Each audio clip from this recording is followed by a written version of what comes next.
Now let us start with return of income chapter. In every exam, last question, theory question will be there. Most of the times, theory question will be asked from return of income chapter. Minimum 2 to 4 marks theory question can be asked. He can ask explain about belated return, revised return, or explain about loss return, tax return preparer, defective return. Likewise, he will ask theory question. So most of the times you can expect theory question from return of income chapter. Please don't ignore. When the paper comes worst, at least this will save you. Okay, theory will save you. So don't take lightly. And this is not that much tough chapter also. Very simple and easy to understand. Okay, let's start quickly. First, let us discuss about who is required to file ITR. Every company and partnership firm mandatorily required to file ITR, including LLP. Okay, so every year company and partnership firm, including LLP, are mandatorily required to file income tax return. In case of other persons, we will calculate total income. Total income excluding two benefits. How many? Excluding two benefits. What are those two benefits? Excluding chapter 6A deductions and excluding exemptions under 54 series. If they exceed basic exemption limit, then also income tax return is required to be filed. What do you mean by this?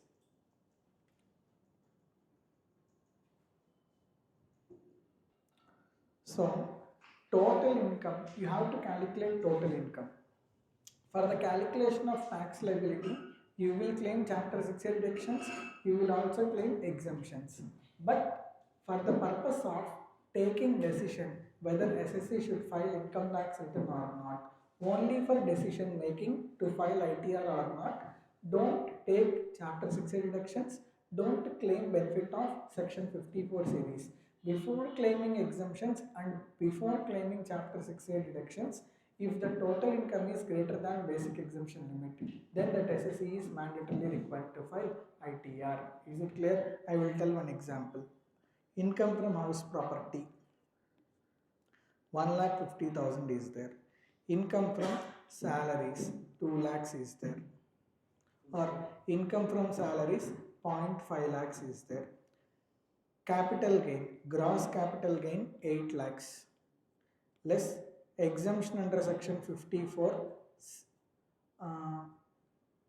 7.8 lakhs, exemption under section 54, 7.8 lakhs.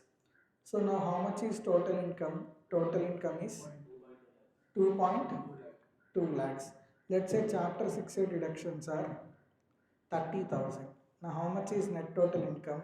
Net total income is 1.9 lakhs. Now don't claim chapter 6 reductions. If you don't claim chapter 6 reductions, total income is 2.2 lakhs.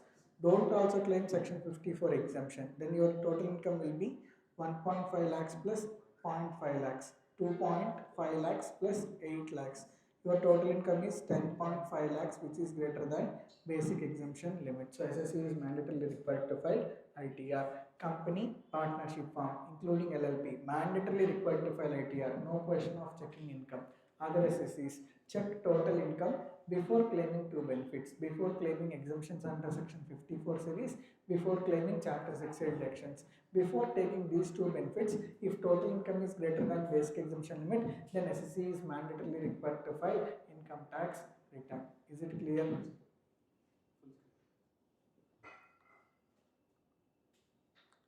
Shall I explain further? Now, in case of resident other than not ordinarily resident, see, resident is of two types, ROR or RNOR. Other than RNOR means what? ROR. Resident other than not ordinarily resident means resident and ordinarily resident. In case of resident and ordinarily resident, if he is beneficial owner of any asset located outside India. For example, total income of Virat Kohli is 1,70,000. For example, okay, by one Insta post he will get more revenue. Total income of Virat Kohli, for example, is 1,70,000. That means his income is less than basic exemption limit. he has one mansion in Australia, one building in Australia. Okay, now even though his total income is less than basic exemption limit, he is owner of an asset located outside India. Now he is mandatorily required to file ITR. Are you able to understand? Next, income of MS Dhoni is total income is 80,000 rupees. It is also less than basic exemption limit, right? Even though it is less than basic exemption limit, he has shareholding in Apple Inc. That means he has financial interest in an entity located outside India. Now also he is mandatorily required to file income tax return. That means those persons, even though their total income before claiming exemptions and deductions is less than basic exemption limit, still they are mandatorily required to file ITR when they have financial interest in an entity located outside India, or if they are beneficial owner of an entity located outside India. Next, there is Adani. For example, total income of Adani is 1.2 lakhs. Sir, you forgot to write crores. For suppose, let's say total income of Adani is 1.2 lakhs, which is less than basic exemption limit. Even though his total income is less than basic exemption limit, he has bank account in Swiss bank. Now, like he has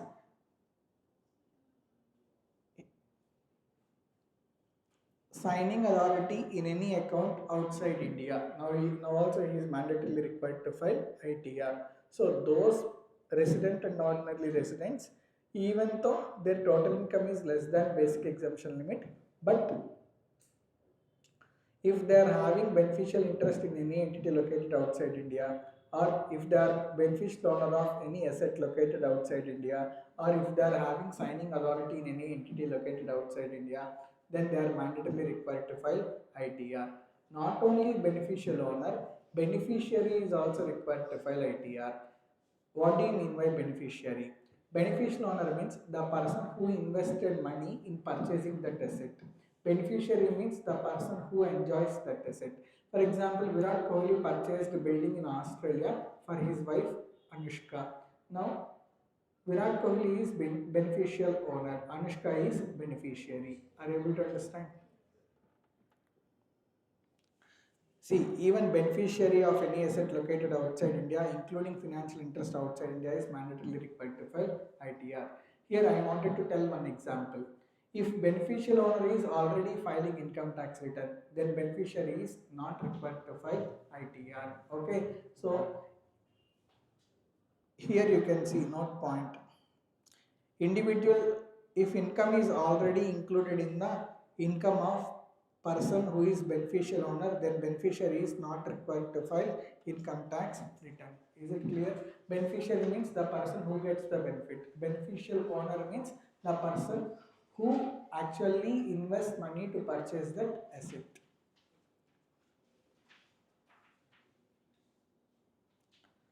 Next, fourth point. Those persons who deposited more than 1 crore in aggregate in one or more current accounts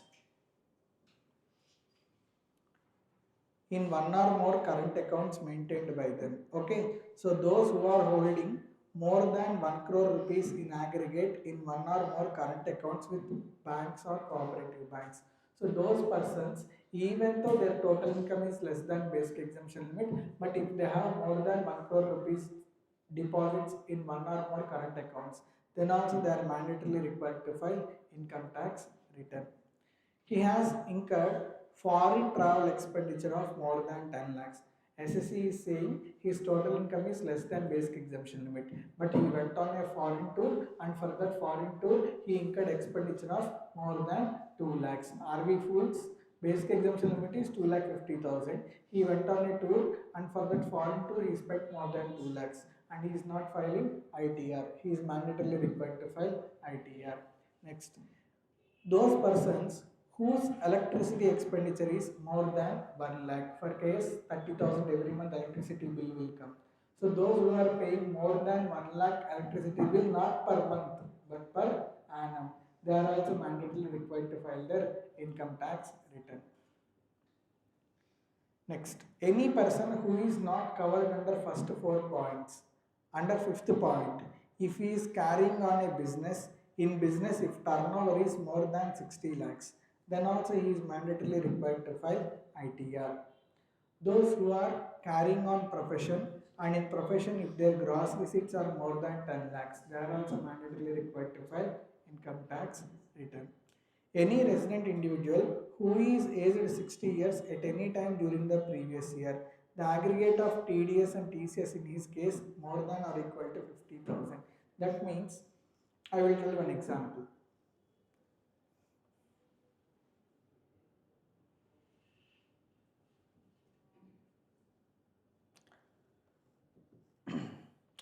I took one building on rent.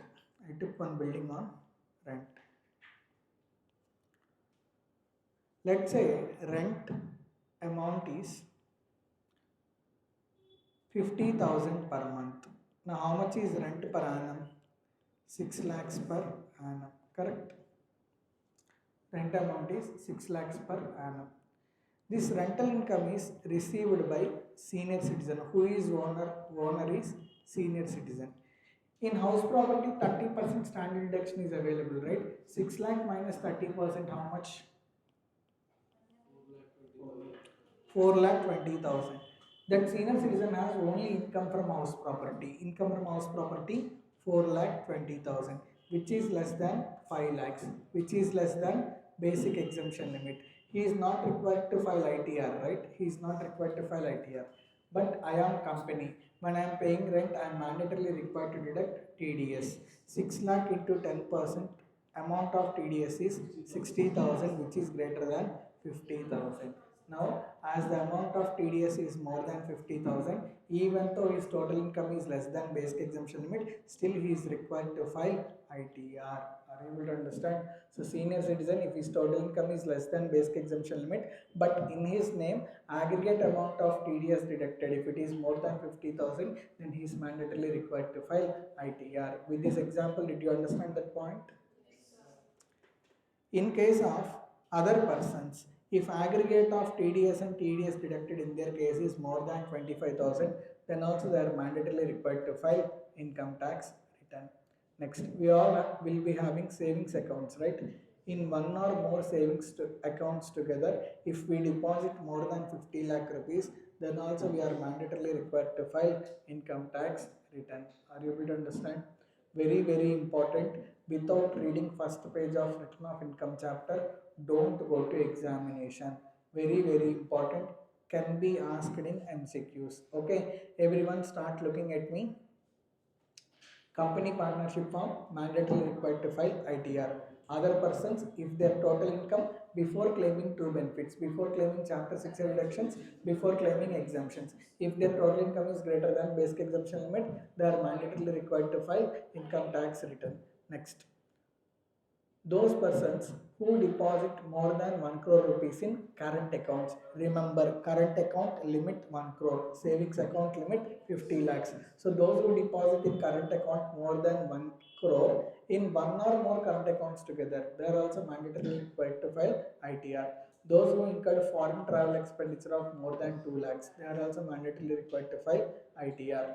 Next, those who paid electricity bill of more than 1 lakh per annum, they are also mandatorily required to file ITR.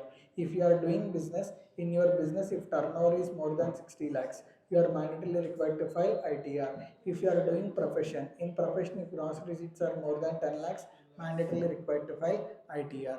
Like if you are having, like if you are a senior citizen or very senior citizen, in your name if more than 50,000 TDS is deducted, then you are mandatorily required to file ITR. If you are normal citizen, in your name more than 25,000 TDS is deducted, you are mandatorily required to file ITR. In your savings accounts, all savings accounts together, if you deposit more than 50 lakhs, then also you are mandatorily required to file ITR. Is it clear? Yeah, this point we need to tell. Like in case of resident and ordinary resident, if he is beneficial owner of any asset located outside India, or if he has financial interest in an entity located outside India, he is mandatorily required to file ITR. Any resident and ordinary resident, if he is signing authority in any bank account located outside India, he is also mandatorily required to file ITR. Not only beneficial owner, but beneficiary is also required to file ITR. However, if income is already included in hands of beneficial owner, again beneficiary is not required to file ITR. Is it clear?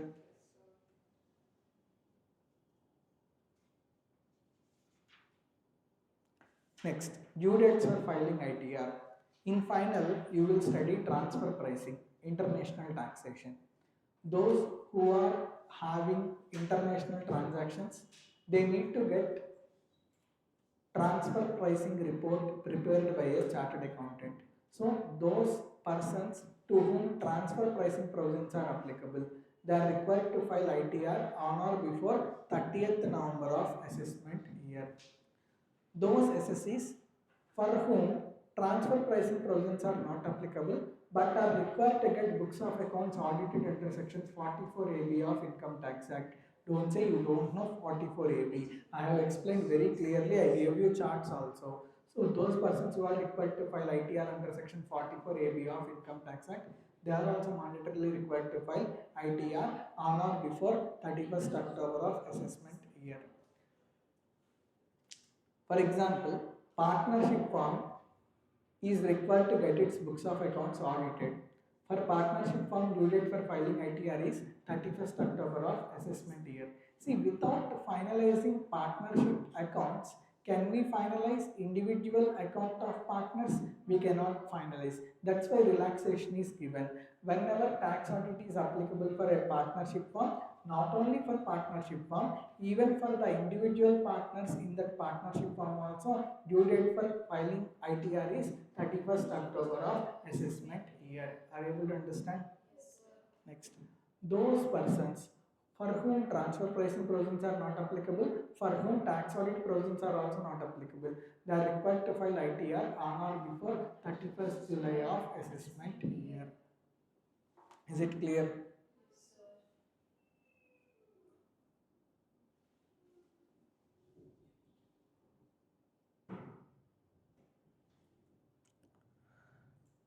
There is one section called section 194P TDS. The provisions are applicable for specified senior citizen. His age should be 75 years or more.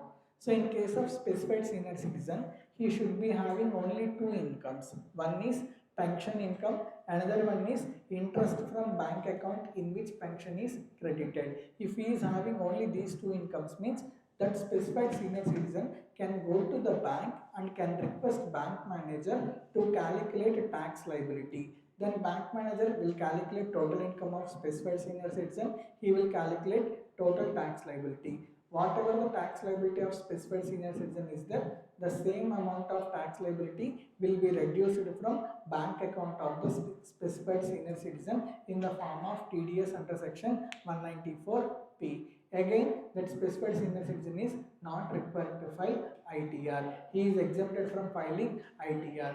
Please remember, he is exempted only from filing ITR. He is not exempted from paying taxes. He is paying taxes but not directly, through indirectly. Whatever the tax that specified senior citizen has to pay, the same amount of tax is deducted by the banker in the form of TDS under section 194P, and the TDS will be deposited to the government. So his tax is getting paid indirectly. Is it clear? Next, fees. Sir, what if ITR is not filed within the due date? If you do not file your ITR within the due date, then penalty like late fees will be levied under section 234H.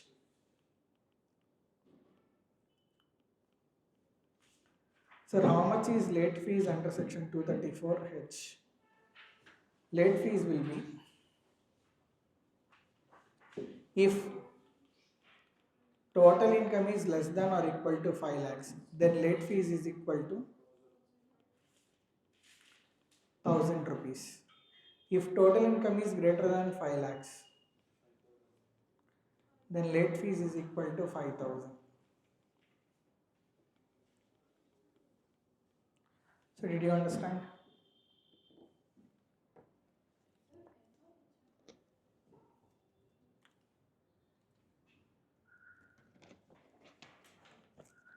I am sorry, it is late fees under section 234F.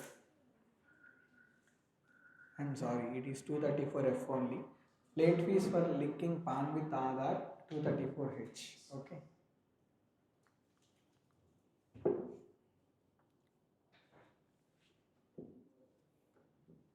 Late fees under section 234F. In the morning class, I told you one thing. During current previous year, advance tax not paid, interest will be levied under section 234C. From 1st April of assessment year onwards, interest will be levied under section 234B. ITR due date is 31st July or 31st October, right? Before 31st July or 31st October, full tax payment needs to be done. Full tax payment needs to be done. After 31st July or after 31st October, then what is the scenario? After 31st July, after 31st October, whatever the unpaid tax is there, on such unpaid tax, interest will be levied under section 234A. Is it clear? Interest will be levied under section 234A. So first day after the due date, first day after the due date means 1st August or 1st November. From 1st August or 1st November onwards up to date of completion of assessment, interest under section 234A will be levied. Is it clear? Now are you able to understand the pattern? 1st April of assessment year, that means what? During previous year, interest will be levied under section 234C. From 1st April of assessment year onwards up to the date of completion of assessment, interest will be levied under section 234B. From first day after the due date, from that date onwards, interest will be levied under section 234A. So this is the pictorial representation of interest that is levied under section 234A, 234B, 234C and late fees under section 234F. Is it clear? Now did you understand the timelines from where to where interest is levied under section 234A, B and C?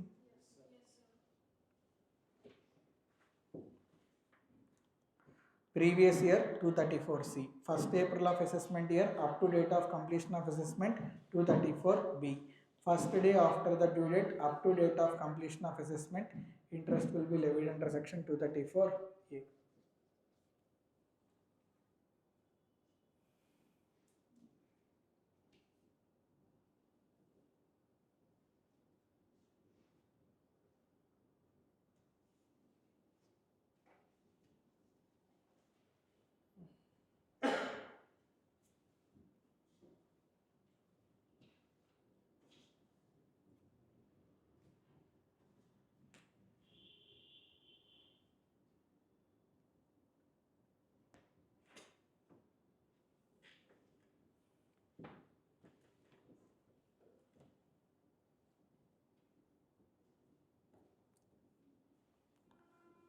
So if ITR is not filed, in such a case, interest will be calculated from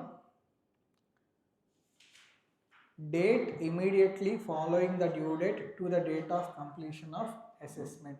Date immediately following the due date means what? 1st August or 1st November. Okay. 31st July or 31st October is due date. First day after the due date means 1st August or 1st November. From that date onwards up to date of completion of assessment.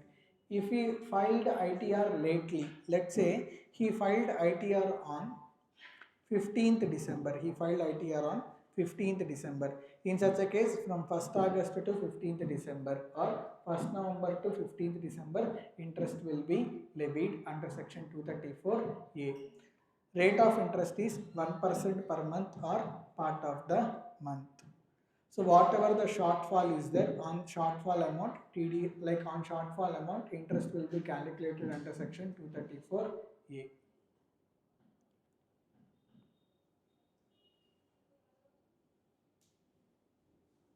If any self-assessment tax is already paid, for example, his tax liability is 1,40,000. Before ITR due date only, Before ITR due date only, he paid 1,20,000. On this 1,20,000, again 234A interest will not be levied. What is the unpaid tax? Unpaid tax is 20,000. On this 20,000, interest will be levied under section 234A. That means already paid self-assessment tax. On that again interest will not be levied. Whatever the unpaid self-assessment tax is there, only on that interest will be levied under section 234A. Is it clear? Next, loss return. This I have already discussed in yesterday's class also. When I am discussing set off of losses, house property loss, unabsorbed expenses. These two losses, even though ITR is not filed, still you can carry forward it to subsequent years. But business loss, capital loss, loss from owning and maintaining resources. If you want to carry forward these losses, two conditions are required to be satisfied. First, ITR is required to be filed. Second, such ITR is required to be filed within the due date. Is it clear? So, if both these conditions are satisfied, then only loss return can be, then only loss can be carried forward to subsequent year. ITR filed, but after the due date, still you cannot carry forward losses. You should file ITR, such ITR should be filed within the due date, then only you can carry forward those losses to subsequent years. And like any return filed under section 139.3, 139.3 means loss return. It will be treated as a return filed under section 139.1. 139.1 means what? Original return. I will ask you one question. Please tell. In 23-24, I have loss of business loss of 8 lakhs. I filed ITR on 30 July 2024. I filed ITR on 30 July 2024. That means, did I file within the due date or after the due date? Within due date, correct? In 24-25, there is business income of 15 lakhs, but I filed ITR on 30th November 2025. That means within the due date or after due date? After the due date, correct? Now, can I set off this loss of 8 lakhs with 15 lakhs income or not? Yes, you can set off, because the condition of ITR should be filed within the due date is applicable only in the year of loss. It is not applicable in subsequent years. What is the year of loss? Year of loss is 23-24. In the year of loss, in 23-24, ITR was filed within the due date. So you can carry forward this loss to next 8 assessment years, even though in subsequent years ITR is not filed within the due date. Is it clear? So the restriction is only on the year of loss.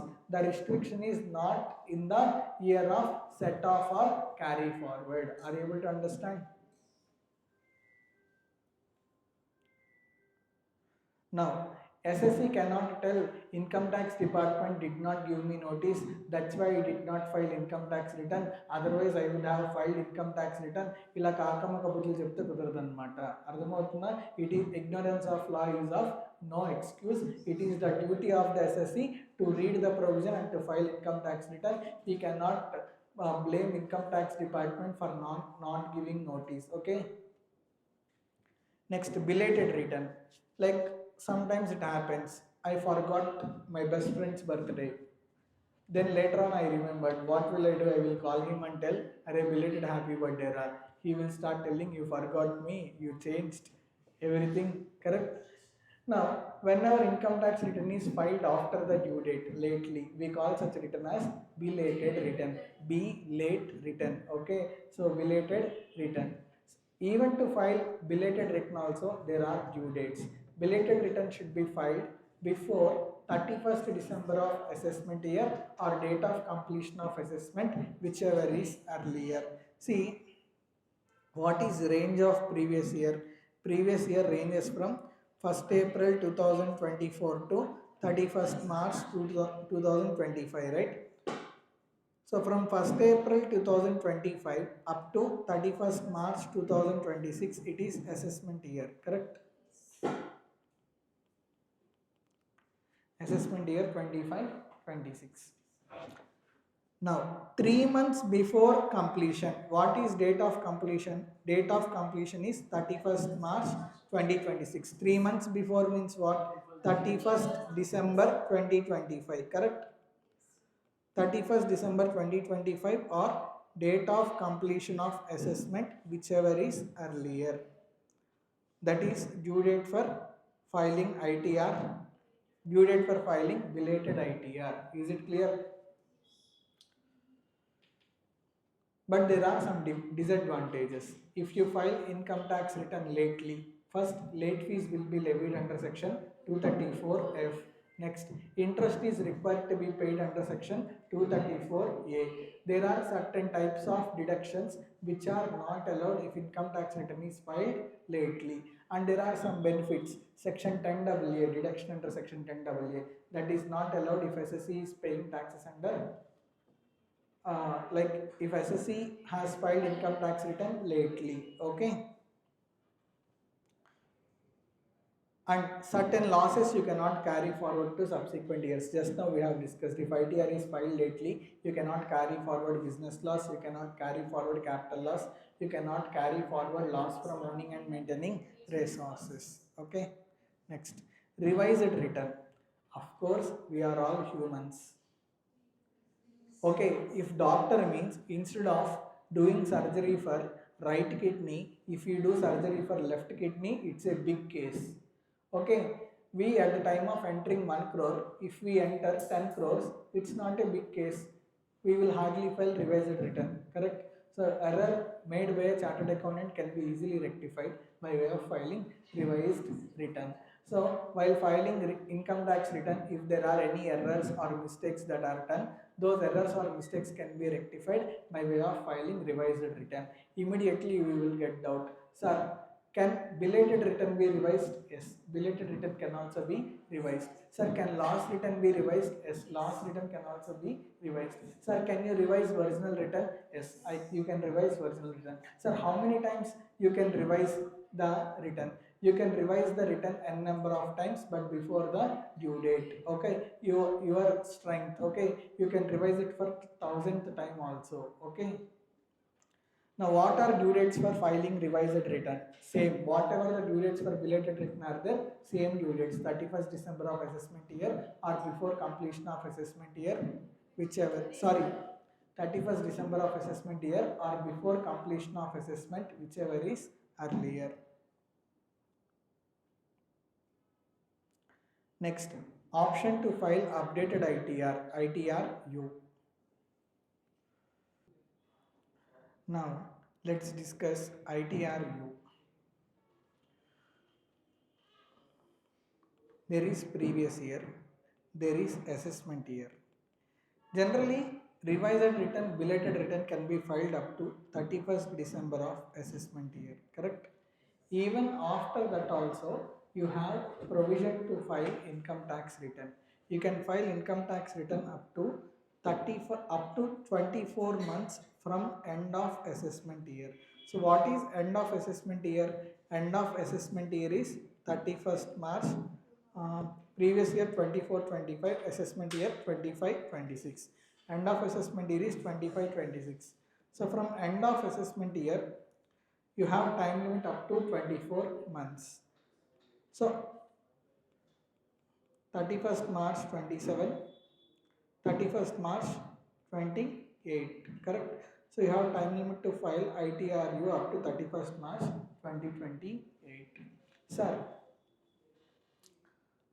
I have filed original ITR. Can I file ITR-U? Can I file ITR-U? That's the question. You can file ITR-U. Sir, I have filed loss return. Can I file ITR-U? Yes, you can file ITR-U. Sir, I have filed revised return. Can I file ITR-U? Yes, you can file ITR-U. Sir, In original return or in return filed, another point, I did not file any ITR, sir. No ITR filed previously. Now can I file ITRU? Yes, you can file ITRU. Even though you did not file any income tax return previously, now you can file ITRU. In return filed, I showed loss of 8 lakhs. In ITRU, I wanted to claim loss of 10 lakhs. Can I file ITRU? ITRU is not allowed. In original ITR filed, I claimed loss of 7 lakhs. In ITRU, I wanted to show loss of 5 lakhs. Can I file ITRU? Yes, I can file ITRU. In return filed, in return that was filed, there is profit of or there is total income of 8 lakhs. In ITRU, I wanted to show total income of 10 lakhs. Can I file ITRU? Yes. In original ITR filed, there is total income of 7 lakhs. In ITRU, I wanted to show total income of 4 lakhs. Can I file ITRU? No. In original return filed, there is refund of 12 lakhs. In ITRU, I wanted to show refund of 5 lakhs. Can I file ITRU? Yes. In original ITR, I showed refund of 7 lakhs. In ITRU, I wanted to show refund of 9 lakhs. Can I file ITRU? No. That means ITRU is totally in favor of income tax department. If there is if there is increase in claim of loss, or if there is decrease in tax liability, or if there is increase in refund, ITRU cannot be filed. Only when there is increase in tax liability, or only when there is decrease in loss, or only when there is decrease in refund, then only ITRU can be filed. ITRU totally in favor of ITD, income tax department. Now, sir, I have time limit for 24 months, right, from the end of the relevant assessment year. Is there any penalty? Yes, there is penalty. If ITRU is filed within 12 months, if it is filed within 12 months from end of assessment year, then penalty is equal to 25% of tax plus interest. 25% of tax plus interest. If ITR is filed after 12 months, not equal to, greater than 12 months, greater than 12 months but before 24 months, then penalty is equal to 50% of tax plus interest. Is it clear?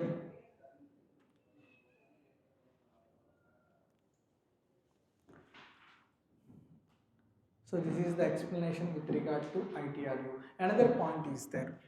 For example, listen carefully. Unless you listen, you will not understand this point. In 2019-20, there is loss of 8 lakhs. In 2020-21, there is profit of 50 lakhs. Now this loss of 8 lakhs you will set off against profit of 50 lakhs, right? Profit will be 42 lakhs. In 21-22, there is profit of 40 lakhs. Well and good. Now in 21-22, you filed ITRU of 2019-20, reducing loss from 8 lakhs to 3 lakhs, reducing loss from 8 lakhs to 3 lakhs. That means loss of 8 lakhs was cancelled and loss of 3 lakhs was claimed. Now you filed ITRU of 1920, right? It automatically triggers filing of ITRU of 2021 because you have set off 8 lakhs loss. You should not set off 8 lakhs loss. You should set off only 3 lakhs loss. Your profit will be 47 lakhs. That means whenever you file ITRU of any earlier year which has impact of changing profit of the immediately succeeding year, then for immediately succeeding year also you need to file ITRU. Another doubt, one student asked, sir, can ITRU be revised?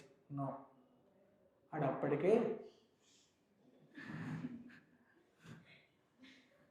Once you file ITRU, again it cannot be revised.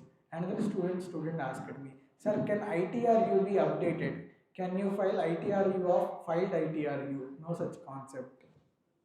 When you are filing ITR, you should be very much careful.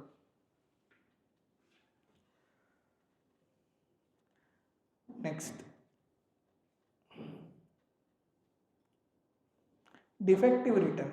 Normally, once you file your income tax return, at the time of filing ITR, you have to give full information.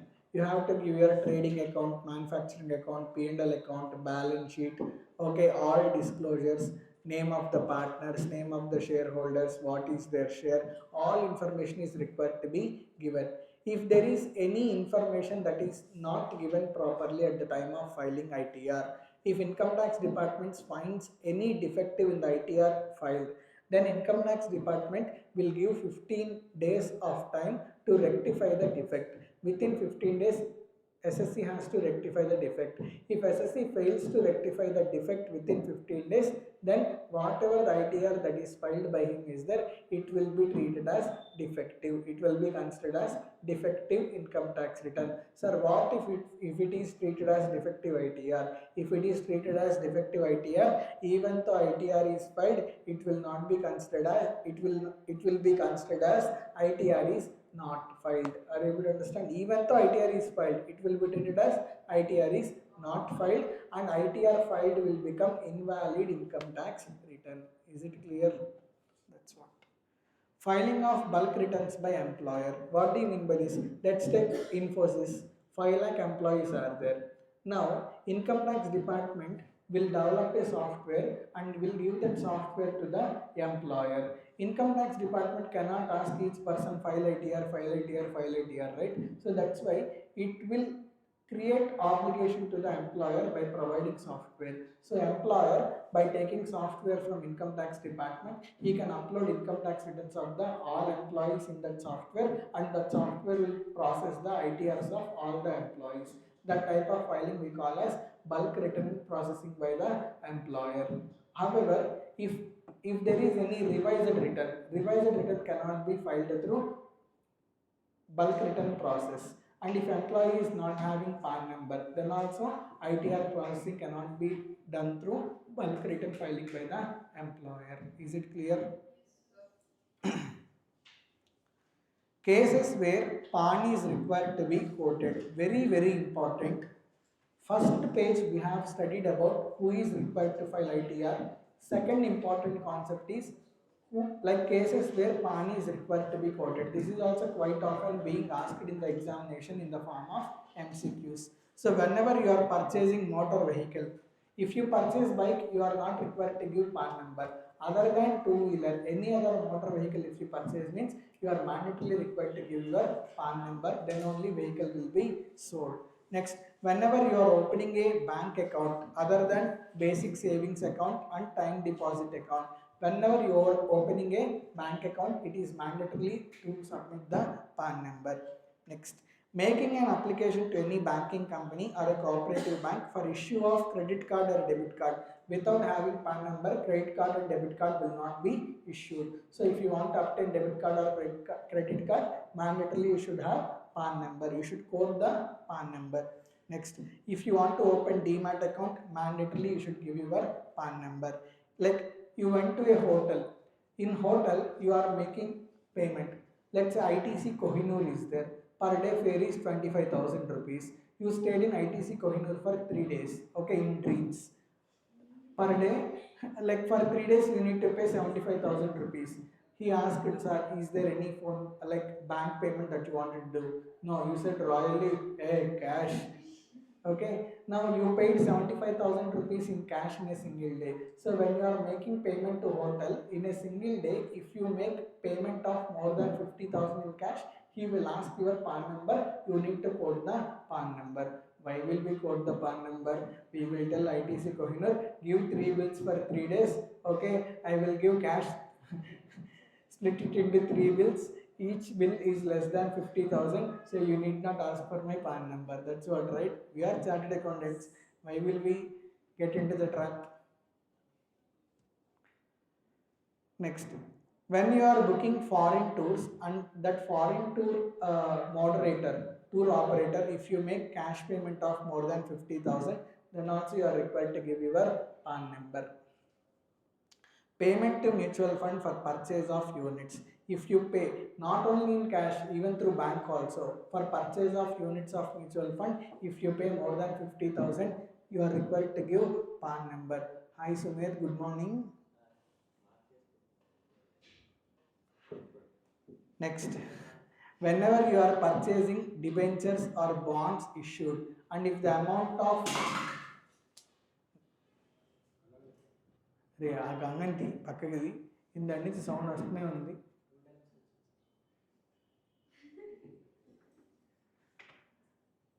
Payment to RBI for acquiring bonds issued by it. See, treasury bonds, treasury bills, various bonds can be issued by RBI. So at the time of bonds issued by RBI, when you are purchasing, and if the purchase price is more than 50,000, you are mandatorily required to give your PAN number. Deposit with banking company, cooperative bank, post office. Let's say I wanted to open fixed deposit with post office. They will ask my PAN number. I need to quote PAN number. Next, purchase of bank drafts or pay orders or banker checks. See, if you go to bank and if you want to deposit more than 50,000 rupees in a cash, even 50,000 rupees in cash in a bank, mandatorily he will ask you to bring PAN number. Only if you give PAN number, he will accept cash deposit of more than 50,000 rupees. In ATMs also, you cannot withdraw more than 50,000 in a day. Maximum you can withdraw is 50,000. If you want to withdraw more than 50,000 rupees, you should go to banks. So when you go to bank to withdraw more than 50,000, he will definitely ask for your PAN number. Okay. And when you are paying life insurance premium, if amount of life insurance premium is more than 50,000, then also you are mandatorily required to give your PAN number. I also had a policy which I need to pay in coming 10 days. So whenever you are purchasing whenever you are purchasing securities, and like per transaction, if you pay more than 1 lakh, then also you are required to give your PAN number. Obviously, whenever you are having demat account, you need to give PAN number. So whenever you are purchasing shares not listed in a recognized stock exchange, through demat, listed shares will be transferred. If unlisted shares are transferred, and if the amount of consideration paid is more than 1 lakh, then also you are required to give your PAN number. Is it clear? Anyhow, listed shares under demat, PAN number is required to be given.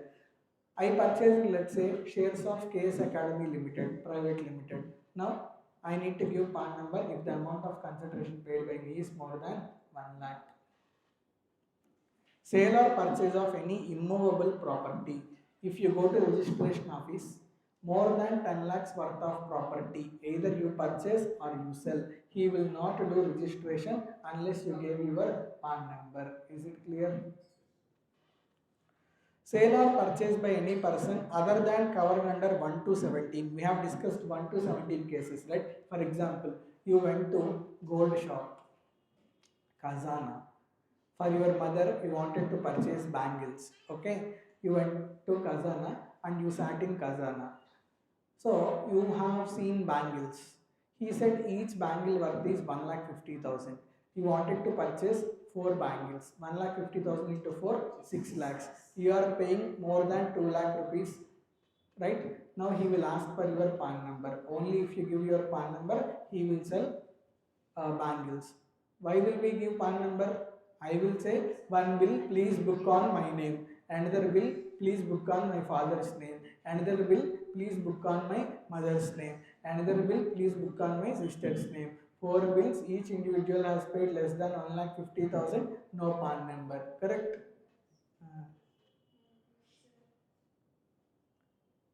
ఎక్కడ పడితే అక్కడ pan ఇచ్చేయండి, అడిగాడు కదా అని అదేదో pan తిన్నట్లు.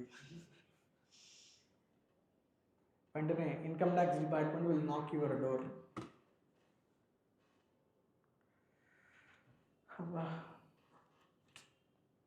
Now, 1st July 2017.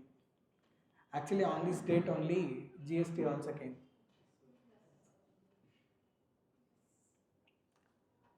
Before 1st July 2017, whatever the PAN numbers that are issued, for those PAN numbers, Aadhaar was not linked.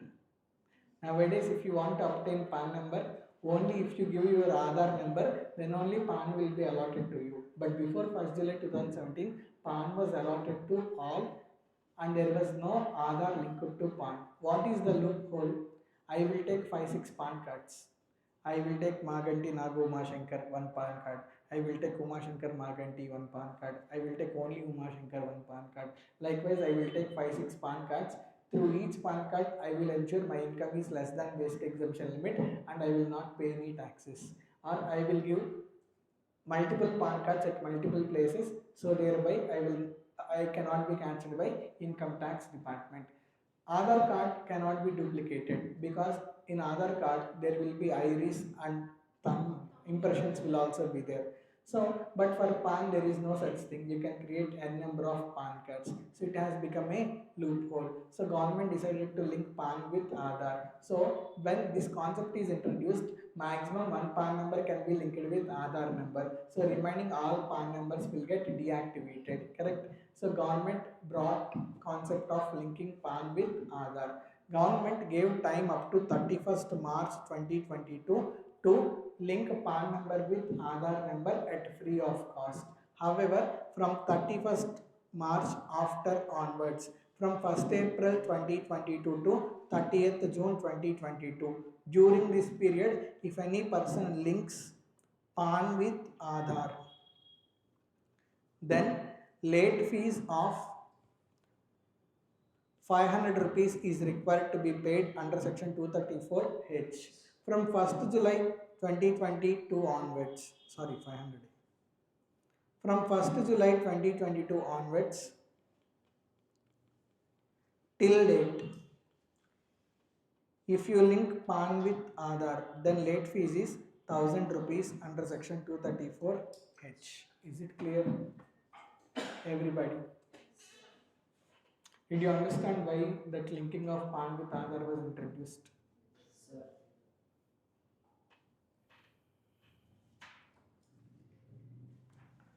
See, please read penalty provisions. What if ITR is not, like what if PAN number is not disclosed? What is the penalty? And who is required to verify income tax return? Let's say, listen, client came to me. He gave his income details. I filed my income tax return. Tomorrow notice came. Client said, I don't know anything. Entire thing is done by my chartered accountant. So there are high chances clients will pass on the blame on the professionals for the negligence that is done by them. So for this purpose, income tax department has introduced the concept of electronic verification. That means what? Whatever the income tax return that is prepared by chartered accountant is there, on that income tax return, client has to do the signature. Information provided in the income tax return is true and correct. Okay, not true and fair. True and fair means not 100% accuracy. True and correct. Otherwise, the blame can be passed on to the chartered accountant. So who is required to verify income tax return? That is given here. You can read normally, you will understand. In case of company, MD will verify. In case of partnership firm, managing partner will verify. Likewise, who is required to verify income tax return? Like only if income tax return is verified by SSC, then only income tax return filed will be valid income tax return. Is it clear? So that's all about return of income.